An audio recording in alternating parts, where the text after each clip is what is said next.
Live from PATV Studios, it's the Lyle Style Show. And now, the man with the most style, it's your host, Lyle Style. Oh, wait. Hey, welcome to another edition of the Lyle Style Show. Matter of fact, this is a special edition. We're doing an hour show because, you know, the guest I have on my show is a special guy. He's been on my show at least 4 or 5 times, my goodness. He's a welcome person. His name is Craig Clemons, played for the Hawkeyes and for the Chicago Bears. Craig, welcome to the show, man. Thanks, Lyle. It's your last Lyle Style show, man. Lyle, welcome. I tell you what, I returned to Iowa perhaps 2006. I think I bought my house like in 2006, so 10, 11 years ago. I was coming from Chicago. I had every intentions of growing old and dying right here in Iowa City. But I'm born and raised in Ohio, ran away from Woody Hayes in Ohio State to come to the University of Iowa. Well, it's been 10 years. I've got friends and family, relatives back in Ohio. They're all getting old. I have grandkids that are 6 and 16 and 12, and my wife's been a great sport. She's been here, supported me for the last 10 years, and so now I think it's time for me to go back home, renew my kinship with my families.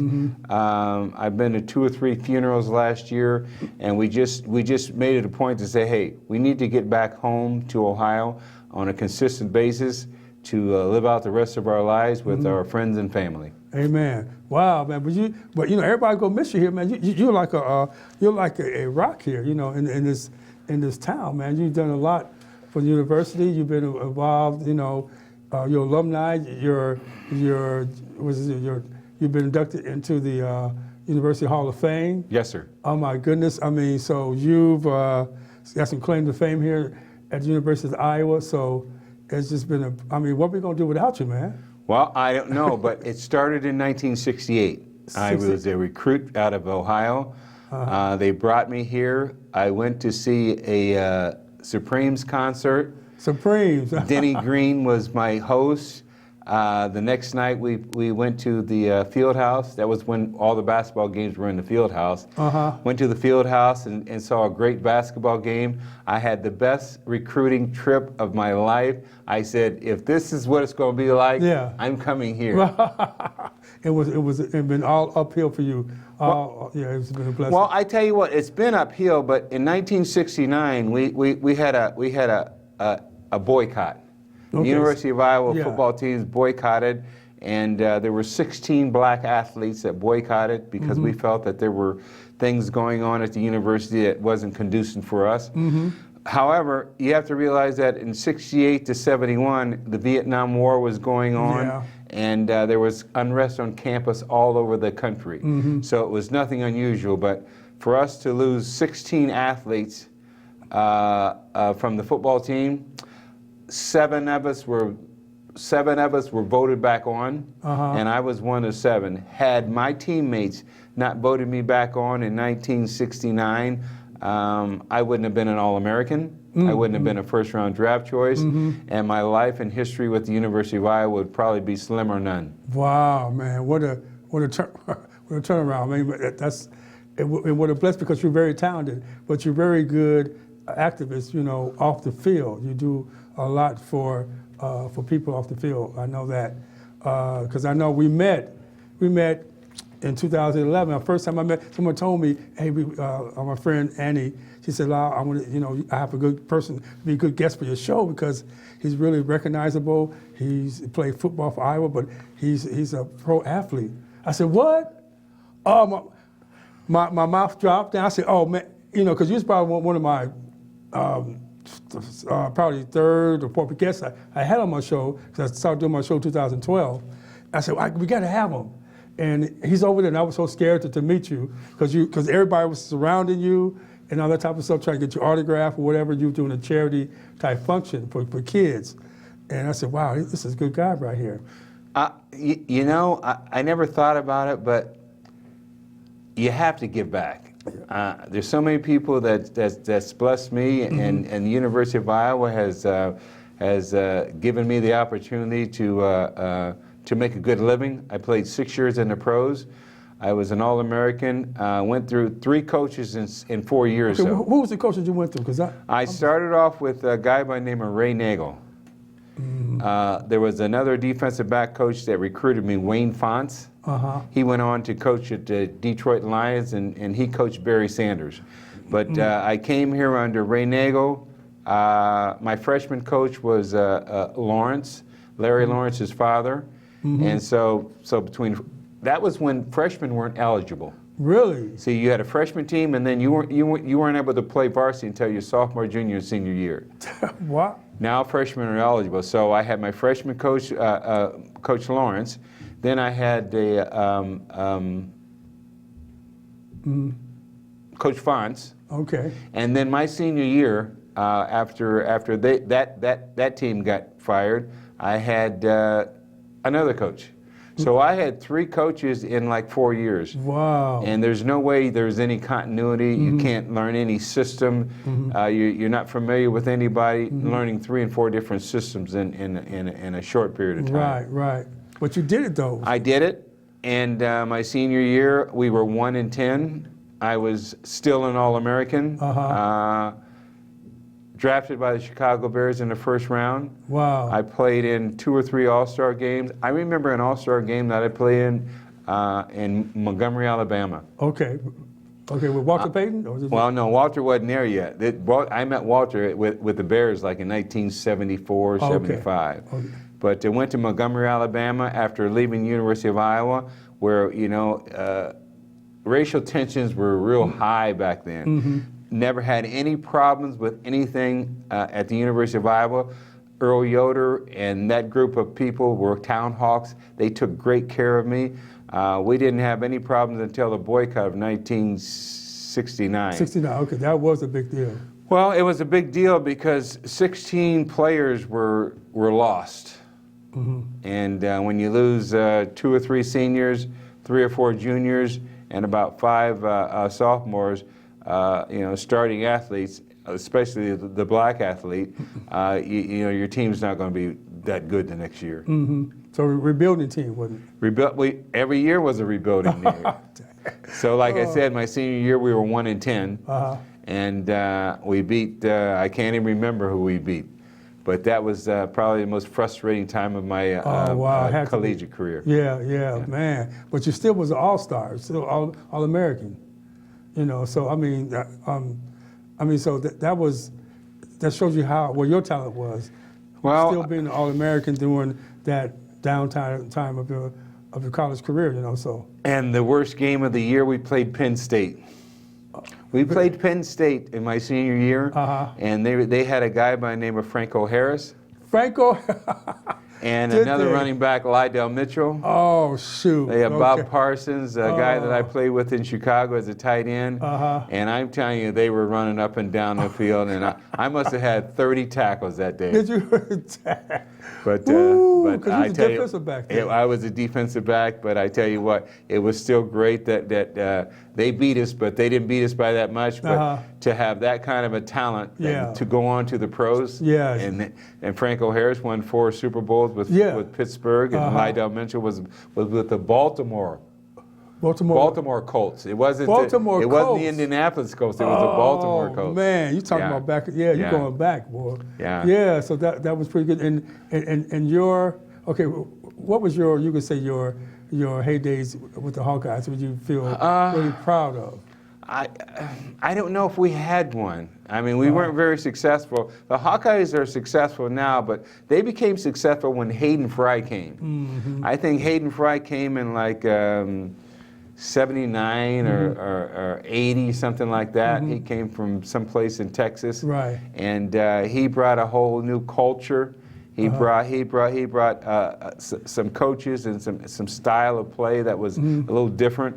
He's the one that started that tight end that stood up at the line of scrimmage, so you didn't know if he was going to run or pass and things like this. So Hayden Fry, if you look at the picture over there, is talking about the 100 years at the University of Iowa. You'll see Evershesky and Hayden Fry and Nagel and people like that. And There were peaks and valleys. In fact, Evershesky back in 1964 and in the 50s, stuff like this, they went to the Rose Bowl. Bob Jeter won Most Valuable Player. I heard about, yes. And I later played with Bob Jeter with the Bears in '72. He also went on and won a Super Bowl with the Green Bay Packers. Wow, yeah. So it's been a great ride, and like I said, it's my wife has been good about it. Yeah. But we're going to have to go back, and we're going to have to be Buckeyes for the. You got to be Buckeyes, man. Well, I'm taking my color. I'm taking my black and gold. But, okay? But I'm sure that red is going to overshadow my black and gold. Oh man, well, you got to bring the black and gold out sometime. Yeah, I'm gonna break it out. Yeah, you're gonna break. Yeah, because I mean, I can't believe this is your last time on the show. Yeah. It's you've been really a wonderful guest, a beautiful guest. I really appreciate you being doing the show because you have to because I know you're busy doing stuff at home with your family, whatnot, stuff like that. So how's your family doing? Everybody's doing well. I retired 3 years ago, so I'm getting kind of bored and laying around. I still exercise. I try to get in an hour a day. And my first love is basketball. Oh yeah. So I'm not physical and I don't hit anybody anymore. But you don't want any part of me on that basketball court. I've heard about you, man, from your boy. I heard about you from the boy in Chicago. You used to play. Yeah. Now, what I did yesterday, I attended a church in Kelowna. Kelowna? Yeah, it's a Mennonite church in Kelowna that Earl Yoder, one of my town hawks, introduced me to way back in 1969. Wow, okay. So East Union Mennonite Church, and so I let them know that I was leaving and things like this. So I went to church yesterday and explained it to a lot of people. And then I went and cleaned out my locker at the field house. Oh, you were not. I've always still have a locker at the field house. I pay like anybody else my little yearly dues and go up there and exercise and play. And it was very difficult. You throw things out and you pack a bag and that's what was. It was very tough. Yeah. Because I remember in January when I saw Donald Trump at the field house. And I was very disturbed. You saw John. Oh, that's right. He came to the field house. He came to the field house, and I'm trying to figure out how he got there. Okay. How did Donald Trump get to the? Yeah. Was it packed? Well, it wasn't. It was packed, but what was more disturbing than anything else was to see Iowa athletes supporting Donald Trump. The football team and the wrestling team were on stage with. In fact, before his event, they were throwing hats out to the crowd and T-shirts and stuff like this. And it's disturbing because now that was January, but now we know the kind of person and individual Donald Trump is, and I don't think we should be associating ourselves with racist and evil people like that, regardless of whether they're running for the president of the United States or not. Right. So I'm really wondering, if who helped them get here. He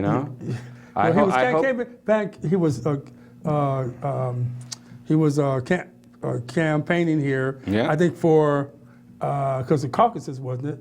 Sure. For the Iowa caucus, yeah.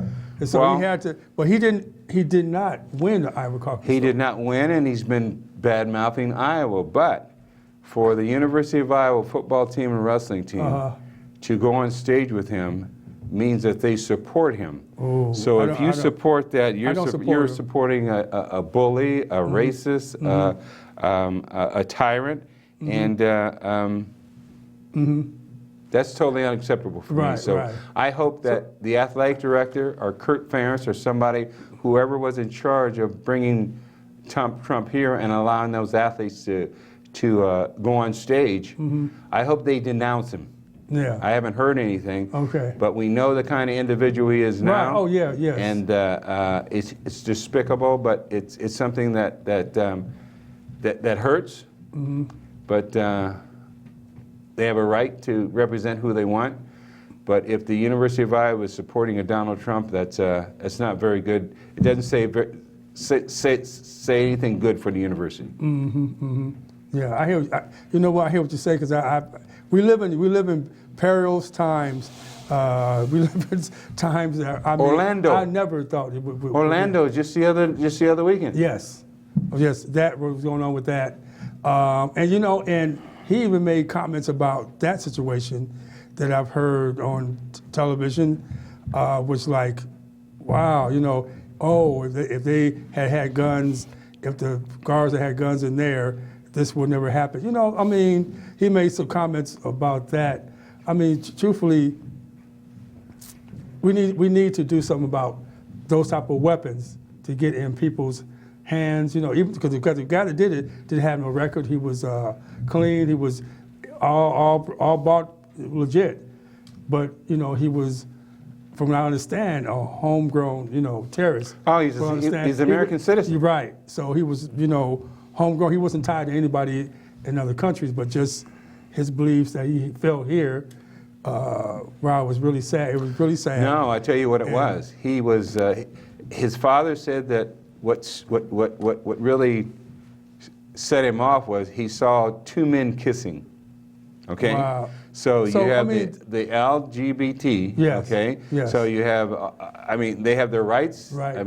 It's even legal to marry in Iowa. Right. So that's the only thing that's disturbing, that you find out that people won't allow others the freedom. Right. The freedom to love who they want, to date who they want, and to marry who they want. So when a person like that... what makes him a dictator? He's not. He's just an average person that has his views or whatever, and that's really sad that he's really got, his mind got that warped to do something like that. Innocent people, good people that hasn't done anything to no one. And I'm gonna say my heart's prayers go out to all those people's families. Our prayers that God comfort them, and the victims, anyway, either ones that got hurt, that's injured.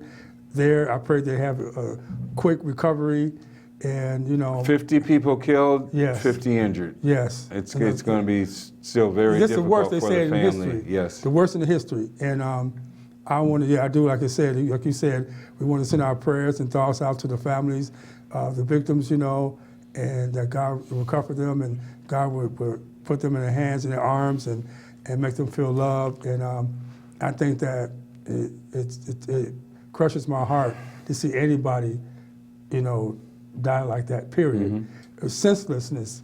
People are tied to their own opinion, but that right there was evil. What really was, what that person did. And I just have no words to say. I know you talk about it, have no words to say about it, really sad. It's one of the things where, that's what ties into the Donald Trump situation, where he wants to deport all the Muslims and build a wall. Wow. So Mexico, and Mexico's supposed to pay for it. Come on, man, you better wake up out that. Well, not only that, but you have to understand that most of the Mexicans, or most of the immigrants that are here now, they flew in. They have passports. Maybe they didn't, or they had routes that they can get in here. They go underground. They don't need the walls. There's nothing necessary for a wall. That's wall. Absolute. Yeah. That makes me think about the communists. Like back in the Soviet days when they had walls with Germany. Germany, West Germany and Germany, whatever, East Germany, where tear down that wall.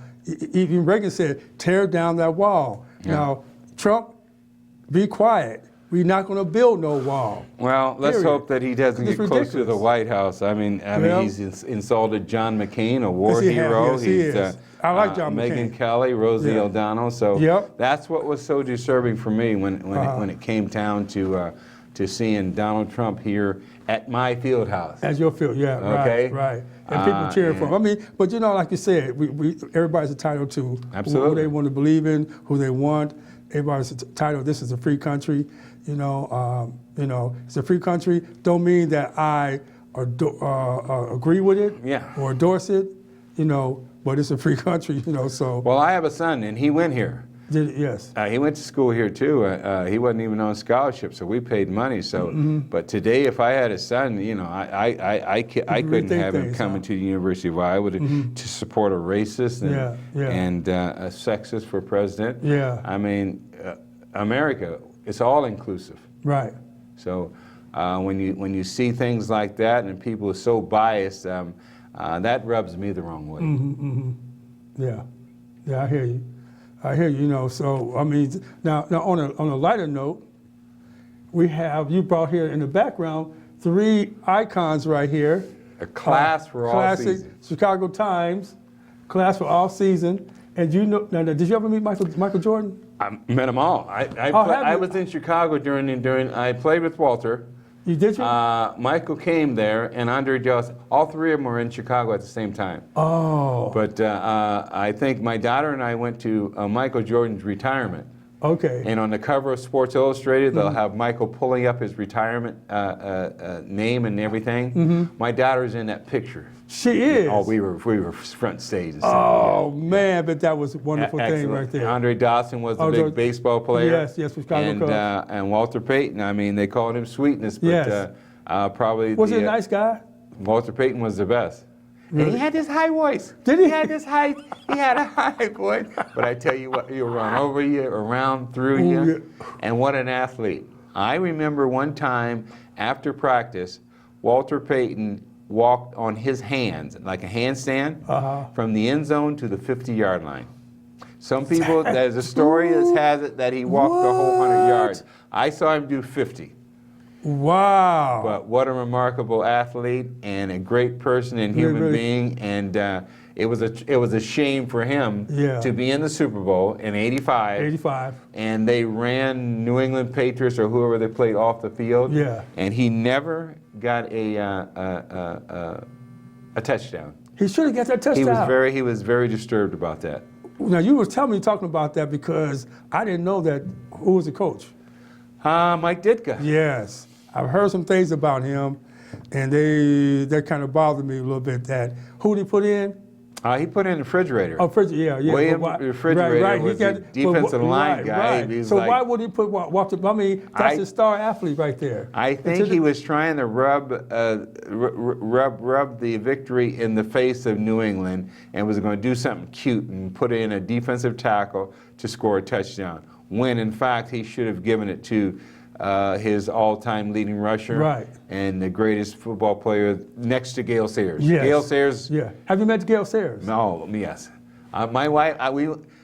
In Chicago every year they have a reunion game. So I used to go back to them, but I don't go anymore. And one of the times I went back, my wife was with me, and she's very beautiful. Okay. So I had her take a picture with Gale Sayers. Okay. And I didn't notice until after I got the picture developed and got home. He was all wrapped around her. I mean, I said, he was all pushing up on my wife. I said, where is he? Yeah. Boy. Yeah. Oh, and she loved. Wait a minute. It is in her crystal cabinet. What? A picture of her, Gale Sayers. I'm not into crystal. You're not into crystal. I'm not into it. She got a picture of Gale Sayers in there. Oh my goodness! Yeah, he's too funny. That's a funny story right there, man. Good stuff. Yeah. Knowing all these different. Did you keep in contact with some of these all-star players? I mean, from the football. I mean, some of the athletes in basketball. Some people don't get the chance to even meet these type of folks that. Well, my best picture is the one that I just bought when Muhammad Ali just died. Okay. So there's a guy by the name of Arthur Moore, and Arthur Moore wanted to build this recreational center called the Barney Ross Gale Sayers Youth Center. Okay, so he took me to the South Side. This is after my playing days. This had to be like 1979, 80, and he wanted me to go and help. Generate some money for him. So we went down to a gym at Muhammad Ali's on 47th Street on the South Side. Yeah. And we talked for about an hour.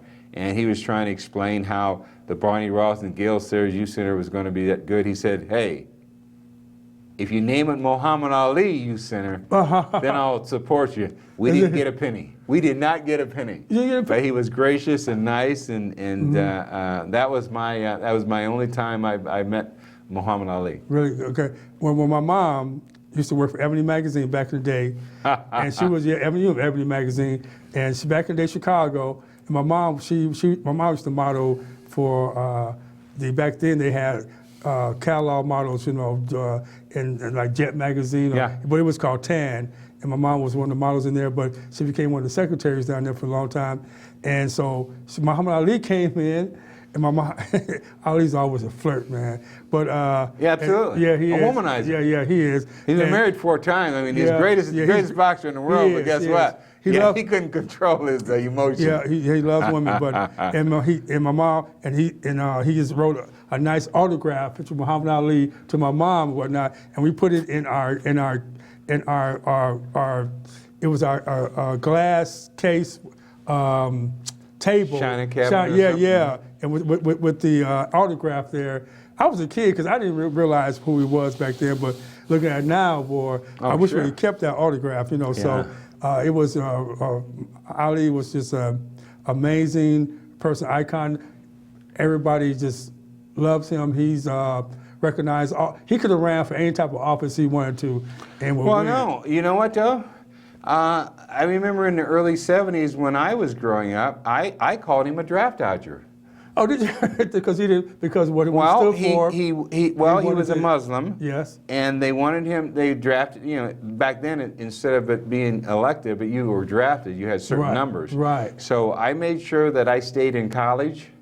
Oh. Because I was 1A. Oh. Absolutely. So they would have had you. Oh, absolutely. Now my brother went to Vietnam, and my brother-in-law went to Vietnam. Yeah, and, they all we got should shot never been up. to Vietnam though, but that's. I don't know. All I know is Muhammad Ali. I thought he was a draft dodger until I started looking at some of the things he was saying, and you have to understand that his life, his religion, and the fact that he did not want to go to, as he says, go over and kill these Viet Cong. They haven't done anything to me. He said, I've been treated worse in the United States.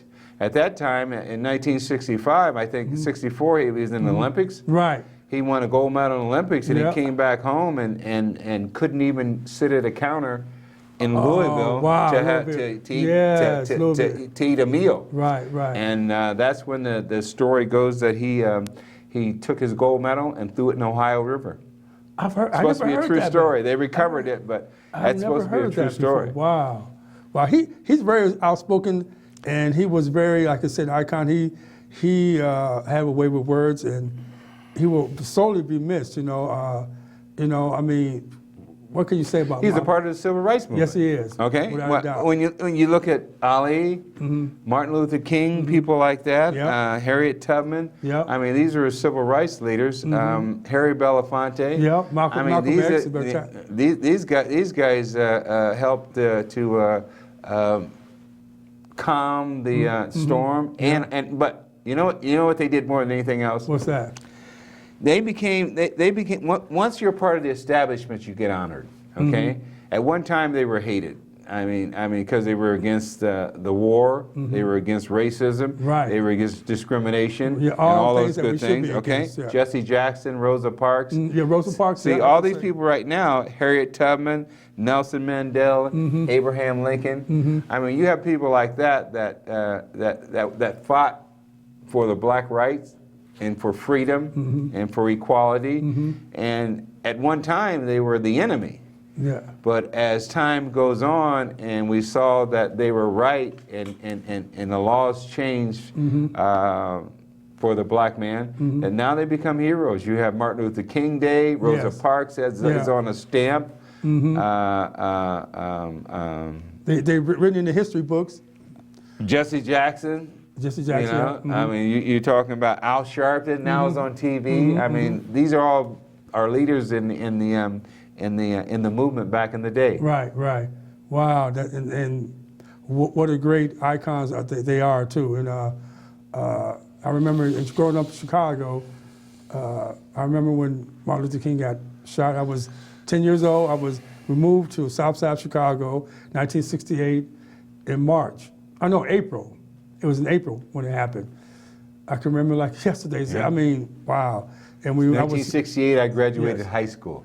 Did you? I have a book that says The Year That Rocked the World. Yes, that 1968, Vietnam War. Yes. I came here on campus, like I said, in 68, 69.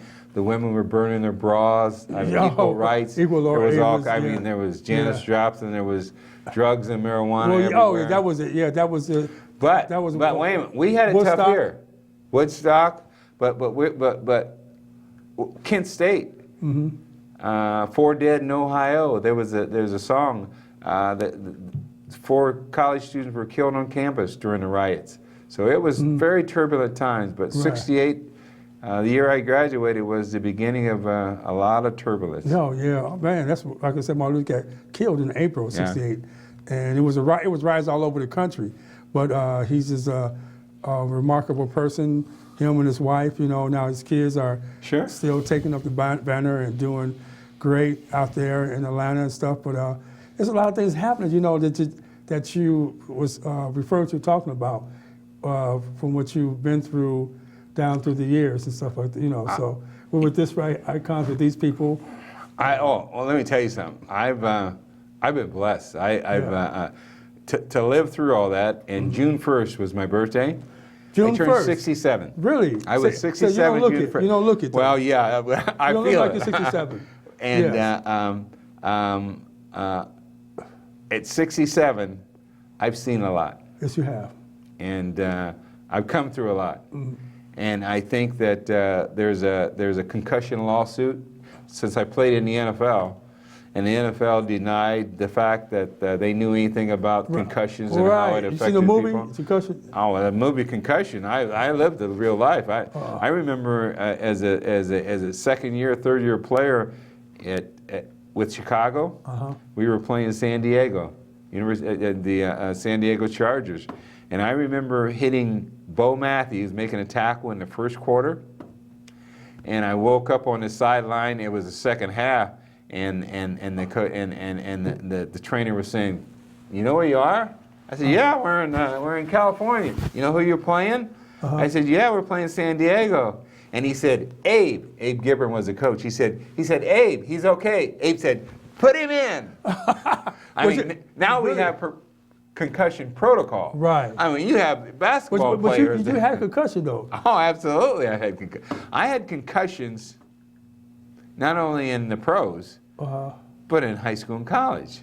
Oh, wow. It doesn't start in the pros, but the pros have the money. Yeah. And they were the ones that were employing us, and they were the ones that were sending us back in, knowing that our brains were, when you have a concussion, that's the loss of oxygen to the brain. Right. So that they knew what was going on, but instead of keeping them out and watching them and keeping them out of practice, my goodness, I can remember, practicing with the pros, and we didn't hit until afternoon practices when you put on all your gear. But sometimes you have these collisions, and a concussion is just a hit or a contact, right? And you lose oxygen, and you're kind of knocked out. They give you smelling salts, and guess what? I practiced that afternoon full go. Dang! I mean, was you able to practice? Well, yes, you're able to practice, and as an athlete, you're going to want to practice because that's the toughness. That's the mental toughness that you want to have, and those types of things, skills that you learn in football and basketball. I mean, they can prepare you for life. I mean, you need to be mentally tough out here in the world. So when you look at these things and you find out that the NFL Players Association won the concussion lawsuit. Right. Okay. So are you part of it? Yes. So there's X amount of dollars. There's $1 to $5 million depending upon once you get evaluated, and if you have Alzheimer's or some kind of disease and things like this of the mind and body that you get. It's a set amount of dollars. Right. So where are you at in the lawsuit? Are you? Where am I? Are you? I haven't been evaluated yet. Okay. But I know I have some memory lapses. I have short-term memory loss. I run around looking for my car keys all the time. I keep my cell phone in my hand. After being retired and you don't have to force yourself to think, I find sometimes that I'm running up and down the stairs saying, now what was I going to do? So I have those kinds of deficiencies, but see, at 65 and 70, you're going to get those anyway. So the most money for the concussion lawsuit is going to be for the younger guys. Say they're 30 and 40, Right. and they're having these Alzheimer's and CTE problems. Not to mention just battered. Right. Well, who was the quarterback for the Bears in the '85 championship? The white dude. Who? What? Jimmy, yep, my producer said. Let me tell you something. Jim McMahon is probably 20 That's years right. younger than us, and he's he's having all kinds of problems. So is he balance, involved? he's gonna get like $3 to $5 million. Oh shoot! So he's involved. The younger guys are going to get more money. Say a guy like me between 65, I think it says 65 and 68. If I have Alzheimer's or if I have CTE and a couple of things, I might get $1 million. Oh, but still doable. Not only doable, it goes down to hundreds of thousands of dollars. And I said, you know what? Give me $2 million and I'll call us even. Yeah, I love it, man. I love it. That's right. $2 million. But we did win the lawsuit, and the money is going to be distributed. When is that going to happen, though? It's happening now. People are getting evaluated, and they're still fighting it into courts. But every time they appeal, the judge says no. Yeah, it's the truth. Yeah. I mean, like Muhammad Ali, I know he got concussions in his boxing days. With boxing that many years, and when at 40, I think he got Parkinson's disease at 40, and wow, he was real young and. He's been dealing with that, up to his death, So, I mean, in sports, especially contact sports, you're gonna get that, and it's a shame we have to have safeguards for that type of thing. But so tell me some of the good things that happened to you. What do you mean? Anything. I don't know. What tell me something good, man. Because I know. I mean, you had a good life. I know I've had that. a great life. I remember playing against the Green Bay Packers, probably my second or third year in, and you can look it up. And we were down by like 4 or 5 points, and they threw an out. I intercepted a pass and went 76 yards for a touchdown. Oh shoot! I mean, that got to be on film. Oh, it's on film. Oh yeah. Shoot! I don't know if you can YouTube it or not, but there's all kinds of things like that. Okay, and you have a sports football card made. Bubblegum card? Bubblegum card. Got a bubblegum card. And well, listen to this. I'm on a Coca-Cola bottle. What? Okay, absolutely. In 1974. I was on it for 2 years because I was one of the stars. Okay? Oh, shoot. So it's like I have pictures of it and stuff like this, but I'm on a Coca-Cola bottle and my picture's on it, and they're selling like, 10, 15 million a year, right? Ooh. Did not get a penny. What? We did not get a penny back then. What? Let me tell you something. I was drafted in the first round, 12th pick in the country. 12th pick in the country in the first round today probably is going to get a $5 million signing bonus and a contract for maybe 15, 20 million for 4 years. Ooh. Wait, here's the story. Don't let me fall off. I got $50,000 signing bonus and signed a 3-year contract for $150,000. What?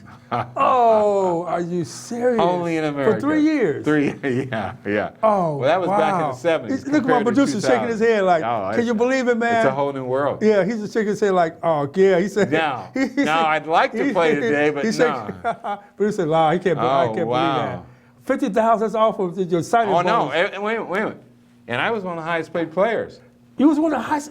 Ooh. Hey, when I went to training camp, I told my attorney, his name is Jim Hayes, James P. Hayes. He's still an attorney, malpractice attorney right here. He worked for Meredith Super down on Hayes. And after that, he represented me. Then he had Jim Speed. You don't remember Jim Speed. Jim Speed had meningitis. He was a great basketball player. And he won a malpractice lawsuit because they did wrong by him. And Jim Hayes is still here at the University of Iowa. We're still friends. I love him and come a long way. He owns Grant Wood's house now. Grant Woods. Grant Woods is that famous guy with the pitchfork and, oh, and yeah, all that good stuff. Right, well, right. he owns his house, and I always tell him that I got you started. I got all the concussions and headaches. Yeah. You go on to become a millionaire, and I'm on the sidelines begging for money. Wow, well, isn't that a story? What a great man. Yeah. But, dang, man, they could look in the back. Had a great life. Yeah, you had. I mean, if I die tomorrow, don't feel sorry for me. Well, I mean, considering well, back then that was considered decent money back then. That was great money, yeah. Back then in the 70s, that was considered great. So that back then that money is comparable to what the money is now. Not even close. Not even close? No. Okay, we can't even go that way. No, and hundreds of thousands would have been close. But okay. These guys are making millions. Yeah, they're making millions. These guys on the specialty team make $4 million. Right, yeah. Dang, that's true. What's the young kid? You probably, because I catch you, Michael Hyde. Michael Hyde. A millionaire. Easy. But millionaire. he's a good player too. He is. But today's money, they're getting paid. Yeah. They're getting paid. I met another kid from Hawkeyes. He plays for the Cleveland Browns.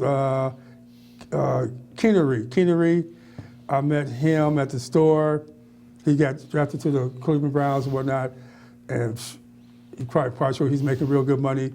But hey, I mean, so what would you say to these young people out there that's aspiring athletes, or just in general they have aspiring dreams or whatever? I would say don't play football. Really? And I found my picture. Oh, you found it? Let me see. Oh, that's. I'm on a bubblegum card. I don't know if we can get That's not the bubblegum card. Just put it there. Okay, when that's I a can Coca-Cola. That's a Coca-Cola. Right? Yeah. That's a Coca-Cola. This is a Coca-Cola. Oh shoot, we got to get this. If we can get a. Now wait a second. I'm on that. I'm on the Coca-Cola bottles. And how many bottles do you think they sold in Chicago for 2 years? This is you right here. Absolutely. I did not get Ooh, a that's penny. a good picture. Oh my goodness. And the kind of marketing and stuff that they do now. Absolutely. That was a good picture. That's a good true picture. Story. My producer just patted away. That's a good picture. Let me see something. It went off. That's a good picture. I got another one for you. You got another one? Oh, absolutely, yeah. That's a Coca-Cola bottle. Oh, that's what I'm saying. And we did not get anything for that. They made millions. They didn't have the market. They didn't have absolutely. They made millions off me. They exploded the athletes. We didn't have the contracts. See, the kind of money and the contracts that the NFL are experiencing now, they're doing on the backs of our shoulders, because we were the ones that really started those things. So y'all the pioneers. Absolutely. Yeah. I mean, I'm not mad at them or anything like that, but it seems like we didn't get a fair end of this. Well, that's true, man. Dang. They didn't have those type of things back then when you was playing professional ball. Well, they didn't have the agreements with the advertisers. Advertisement, and the NFL kept all the monies. So with the progression and the contracts and things like this that have been developed over the years. Did they even help you as a retirement? So you playing so many years. Did they ever help you with retirement? We have a pension. Okay, I know if we have a pension, but the pension is better for the younger guys. I know it. Yes. Okay, yeah. I mean, so I get an NFL check every month. Wow. For the rest of your life, or does it? Absolutely. And so does my wife. Wow. Yeah. So we have X amount of dollars. Absolutely. That. Between where I worked at for 30 years, the NFL, Social Security, I know how to work. But you do, because you top person, you can't sit around because you was working. I met you again working at the hotel at Sheraton. Yeah, I did. I was working. I used to work for United Airlines, and then I came to Iowa, and I said, "The heck with it." United Airlines. What you do for United Airlines? Throw bags on an airplane. Wow. The second In best Chicago? job I ever had in Chicago, O'Hare. Really? How'd you get that job? Did they know you was an athlete? They knew Absolutely. Here's what happened. The United Airlines came, and a recruiter came and spoke at one of the Chicago Bears functions that we had. And they said, we love athletes. We like, that kind of leadership and things like this. Mm-hmm. So I applied. By the time I left, I was making $21 an hour. And after 10 years, you're vested. Mm-hmm. I fly free all around the world for the rest of my life. So I have great benefits. Are you serious? So you have... You and your wife? Yeah, absolutely, my spouse. Wow. So I have flying benefits from the airlines. That's the second best job you had. Second best job you had, right there. Best job was the NFL. The second best job you had. Yeah, that was good. United Airlines. United Airlines. Wow. What investment, man. That was good. That was good. And you was okay. That the second best job. The first one is NFL. I think, NFL. Working for the NFL.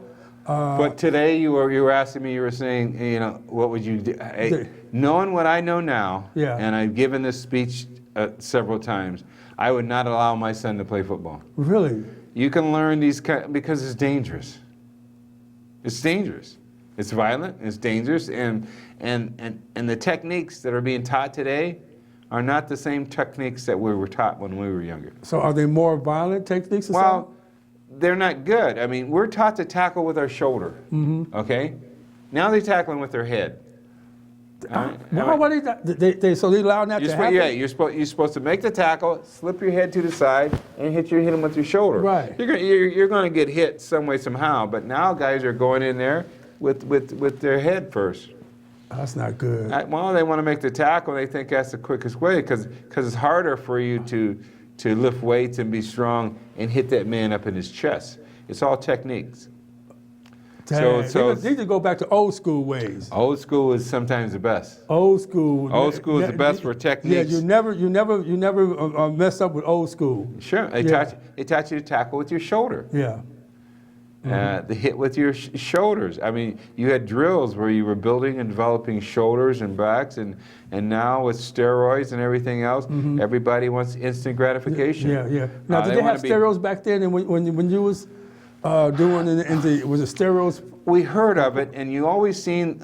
We were big. My family was big wrestling fans. Okay. My dad, we used to go see Bobo Zier and all these big old wrestlers. Yeah. And those guys, supposedly were on some kind of performance-enhancing drugs. Mm-hmm. Then you got into the pros, and some way, somehow, I don't know where I heard it from. Don't quote me, but the Pittsburgh Steelers had like 4 championships in the 70s. Right. And there was word that perhaps, they were, they had some guys on the team or something like that were dealing with. Remember Terry Bradshaw back in? Well, Bradshaw was there, but see, Terry don't need that stuff. It's going to be the linemen and the other people. But it's just gossip and things like this. But to win 4 Super Bowls in 10 years in the 70s, there's something going on. You do it. Either you just the best. They weren't that much better than everybody else. And nobody else wasn't good. Yeah, right. Yeah. So you played did you play against Terry Bradshaw? Yes. Yeah, I played Pittsburgh. I played against Franco Harris. Played against Dallas Cowboys. Who was the quarterback? Roger Staubach. Oh wow, you used to play against. So we're talking about Roger Staubach. Yes. But they had a guy at wide receiver number 22, Bob Hayes. Bob Hayes. The fastest. Ooh, Bob Hayes was the Olympic champion. Yeah, Olympic champ, Bob Hayes, man. Wait a minute, you know what we trained? We were running 40 or 50-yard sprints. You just turn and run. Because he's running the post pattern or a flag pattern. Yeah. And you already had a cushion of 7 yards. Okay. Just take off and run and hope he doesn't catch you. He's that fast. He's fast. He's fast. Yeah. Wow. Miami played the Miami Dolphins that year. Who was the quarterback? the star. They won every game. That's the same quarterback with Zonka and them that won 14 games. Never lost a game the whole season. Mercury Morris, all them boys. Dallas Cowboys, Roger Staubach, Calvin Hill. Retired? Grant Hill's father. Yeah, Grant was played basketball, yes. They had a guy by the name of Golden Richards. Remember Golden Richards? Okay. Wide receiver. Okay. My wife loved Golden Richards. Golden Richards ran a reverse, and I was a safety, and I saw it, and I saw it in the films, and I said, oh no. So he cuts back this way, and by the time he hits the sideline, I hit him. I knocked Golden Richards out. My wife didn't speak to me for 2 weeks. You clocked him, man. I knocked Golden Richards. I tore him up. He said, I'm never going to do that again. I gave him a concussion. You gave him a concussion? Okay, because was you playing back then with Dick Buckets? Well, when I came into the league, when I was drafted by the Bears, Dick Bucket was the middle linebacker. Yeah. Doug Buffon was the outside linebacker. And they had a running back by the name of Gale Sayers. Yeah, okay, yeah. Gale Sayers retired my rookie year. Okay. He retired halftime of the St. Louis Cardinals game. Right. He just couldn't come back from knee surgery. Right.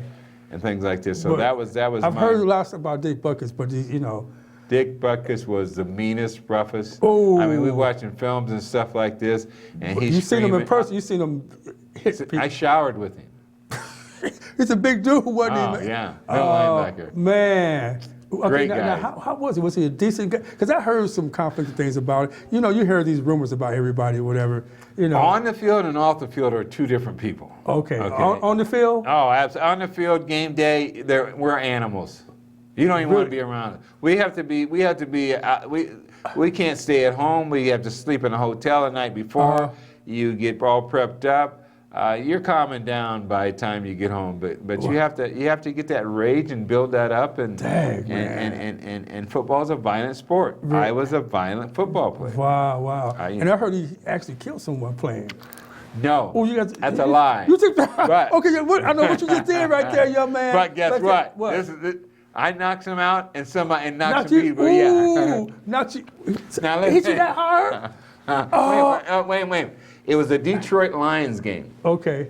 Now, the Detroit Lions, there was a tight end that he had a heart attack and died on the field. Oh. Okay, now, when he had a heart attack and died on the field, somebody in the stands yelled out, "Dick, you finally killed somebody." Oh, is that where that came from? That's where it came from, but guess what? He had a heart attack on the sideline. He wasn't even on the field at that time. Oh, so that's just a rumor. That's that rumor you That's heard. the rumor I heard, man. Because somebody said that Dick Buckets killed someone. Let me tell you something now. Uh-huh.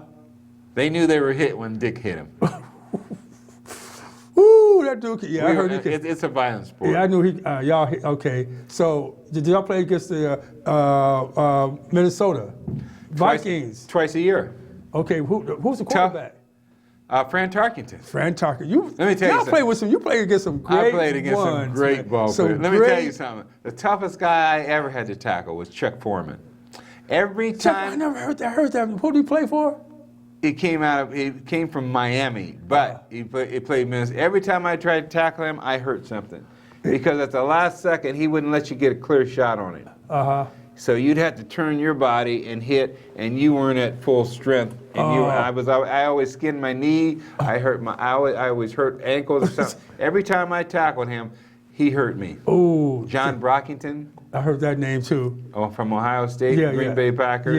Yeah. A lot of Mercury Morris. Talk about. Yeah, Mercury A lot Morris. of great players. Yeah, you play with the best of the. Oh wow, time is flying by so fast, man. We got 5 minutes for this hour show of you. It's an hour gone. Yes, hour is. We talked about so many different things. Yeah. I mean, your heydays in playing football. I mean, this is the first time I'm hearing these type of things after what you've done. This is going to go in our archive in the Lyle Style Show. I can remember them. Yeah, you remember them with all these different beautiful, these classic athletes that there are known now. That wow, this is a wonderful thing that you had this. Had a great life. Career. You had a great life. I mean, Dad, I never met you. Matt, you know what? I'm coming to Ohio one day. Married my cheerleader. She was a From cheerleader? Piqua, Ohio, absolutely. She came with me. Wait a minute. She Took her from out of where? From where? From Piqua, Ohio. From married high my school? cheerleader. High school? Brought her to Iowa. Took her to Chicago. Wow. Absolutely. High school? Had 3 children. Yeah. Okay. So what are your kids doing? My oldest is like 48. What's he And doing? My daughter Stephanie. She just called me. She just called. Yeah, she was. Yeah. You want to tell me? Hey, I'm doing the show. What is your kid doing right now? She's retired. My oldest daughter is Stephanie. She was born with a mild case of cerebral palsy with ataxia. She had difficult times going through school and went all through school, graduated, ran track, did everything. Wow. Kudos to her. Absolutely. The toughest of all of us yes. is Stephanie. I believe, probably tougher than you, man. Oh, yeah. Oh, and then there was Jonathan. And he came here. He went on to graduate from OU. Okay. Doing well. We have 6 grandkids. Wow. And then the baby is Jennifer. What's she doing? Jennifer is a mail carrier in Columbus. Okay. Absolutely. Ohio. And guess what? What? She was the best athlete. Really? I remember bringing her to campus, and we would play at the field house, and we'd play 2-on-2. We'd play these college kids. We'd play these college kids 2-on-2, and they would, they would double team me. I'd kick it out to. Now that's my wife. That's your wife. This is your wife. Oh, I wish we can get a picture of her. Oh, his wife. She's a beautiful lady. They're all beautiful, yeah. Oh, we can't get a picture of her. Yeah. Oh my goodness, I'm glad. Does she know you're doing the show? Probably. She's on it. Oh, she's a beautiful girl. This is his wife right here. Oh, there it went. Darn it. That's recent. That's okay. Well, we had a picture of her. Yeah, she's on the figure show. Out where I am. I didn't leave nothing. Well, tell her she's on the Lyle. Out, yeah. You should answer that. Say you're on the Lyle Style show. Too late. Yeah, my daughter called before that. Did she? Yeah. And she's okay. And Jennifer's a baby. She's like 32, 33, and she was the best athlete. Really? Basketball. Okay. She should be playing with the pros right now. Really? Wow. Yeah. Wow. See, the genes. It's in the genes, man. And you're absolutely correct, because I got mine from my father. Wow. My father he didn't play any organized sports or anything like that, but the stories are told that my father was outrun everybody. Yeah. Played intramural, played a sandlot, and was the best athlete in the world. Okay, wow. Never played organized sports. Wow. What a one. See, it's in the genes, man. Yeah. I mean, this is really just a touchy to me to have you here on my show. The last time you're going to be here in Iowa. I mean, Ohio, I have to come and meet your family one day. I feel like I know brought your all wife. the pictures down here to you, but I wanted you to come to the house. I know, man. I know. But you know what? I might have to even take some cameras when we come down there. Too late now. They're all off the wall. These are all off the wall. We're all packed. I could. Don't worry about you. You're going to have them down at your own house. Oh, you come to Ohio. You come to Ohio to do the show. Yeah. You have a house down there? We're looking for places. Okay. Well, I know you'll probably find something. Oh, you got 2 minutes left, though, but you'll find something out there. It's not Cleveland, Ohio, is it? Columbus. That's the Ohio capital. State. That's the capital of Ohio. That's where Ohio State Buckeyes. Oh, that's why you talk. Oh, so okay. I think we play Ohio State next year here. Yeah. You'll be coming back here then. Yeah. Okay. Did you know anybody in Ohio State? Knew everybody. So Jack Tatum recruited me. Oh, okay. Jack Tatum's. So they don't like you coming back home. Well, Jack Tatum's dead now. Oh, okay. But he was the strong safety for Ohio State. He was for the Oakland Raiders. He knocked people out. That's what y'all do. Jack Tatum is the one that paralyzed Darryl Stingley. Ooh.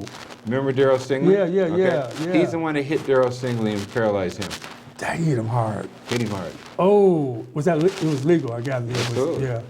Wow, man. Wow. Vicious sport. But in 1969, if you look at the records, the Ohio State won the Big Ten and Rose Bowl. Right. They recruited me heavy. Really? I was not going to go to Ohio State. You came here. I never liked red. Never liked Columbus. Yeah. But you going back home? I'm going back. You're going back home. But I want to say reasons. yes. But I want to say thank you, my friend. I would call you my friend because you are my friend. Yes. Craig, and many blessings to you and your life in Columbus and what you're doing, you and your family. Tell your wife I said hello. Yeah. And man, again, man, I love you, man. You know, you're definitely going to be a part of the Lyle Style family forever, man. Thank you. You know, do you want to say a shout out to somebody, whatever, you know? No, you never do say shout out to nobody. I never give anybody. You never do, man. I'm saying shout out to everybody out there. Oh, he wants to wrap it up. Shout out to everybody. Shout out to my friends, family, his wife, everybody. I'm right here. I haven't, seen you, but I feel like I know y'all. And I wish all y'all the best. And to all the Lyle Style fans out there that watch my show, I want to say that, next year could possibly be my last year doing my Lyle Style show. I was talking about, 2017 may be my last year doing my show. So, but it's a beautiful thing doing this show. I met a whole lot of different people, and I'm so blessed to have the opportunity to do my show the way I've done it. So thanks to everybody. Thank you again, man. My pleasure. I love you, man. Thank you. I love you too. Yep. And everybody out there, I want y'all to hold on to your loved ones. Hold on to them tight, because life is too short, and treat somebody the way you want to be treated. Keep styling and profiling. I'll see you next time on the Lyle Style Show. Peace.